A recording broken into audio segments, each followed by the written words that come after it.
শুধু দর্শক, পহেলা বৈশাখ এবং পহেলা বৈশাখে আমরা সকাল থেকে বিভিন্ন স্পটগুলো দেখে যাচ্ছি এবং রাজধানী ঢাকার আজকে পয়লা বৈশাখের চিত্রটি যেমন ঠিক তেমনটি আমি দেখে যাচ্ছি।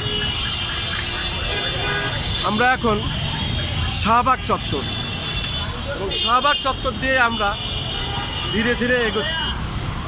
আমাদের এখন 10 পর্ব চলছে। আজকে মূলত আমরা 12টি স্পটে আমরা যাচ্ছি, তার মধ্যে আমাদের 10টি সুসম্পন্ন হয়েছে।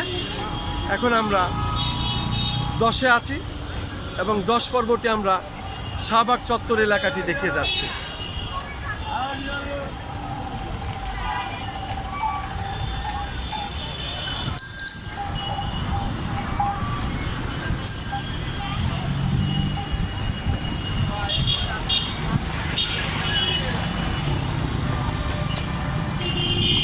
আমাদের রিক্সা কিন্তু প্যাডেল চালিত, উনি প্যাডেল চালিয়ে যাচ্ছেন কিন্তু ধীরে ধীরে। প্রচণ্ড রৌদ্র গরম, একদিকে বাংলাদেশ জাতীয়তাবাদী দলের দলীয় পতাকা, আরেকদিকে জাতীয় পতাকা এবং পরিধানে লাল পোশাক, আমার গায়ে পাঞ্জাবি। আমরা কিন্তু বিভিন্ন স্পট ঘুরে ঘুরে এখন আসছি এবং 10 পর্বটি আমরা ঠিক শাহবাগ চত্বর এখানে এসে আমরা শেষ করছি। যেহেতু পাশেই রমনা পার্ক, আমরা রমনা পার্কের বটমূল এবং রমনা পার্কের বিবিধ চিত্রটিও আমরা ধারণ করব।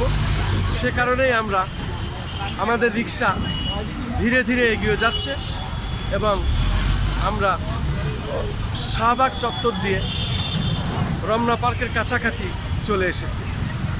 আমরা দেখানোর চেষ্টা করছি কিভাবে আমরা যাচ্ছি এবং রাস্তার অবস্থাটা কি সেটাই আমরা দেখতে পাচ্ছি। সকালে কিন্তু এদিকে গাড়ি বন্ধ ছিল, আমি সকালে এসেছিলাম তখন কোনো যান চলছিল না।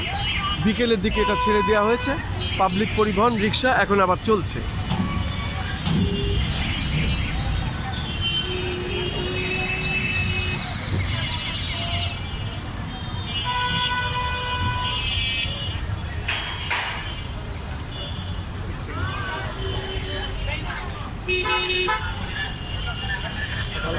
হ্যাঁ হ্যাঁ, আবার সালাম ভাজটাও নিয়ে নিলাম, তার পোস্টার লাগানো আছে না।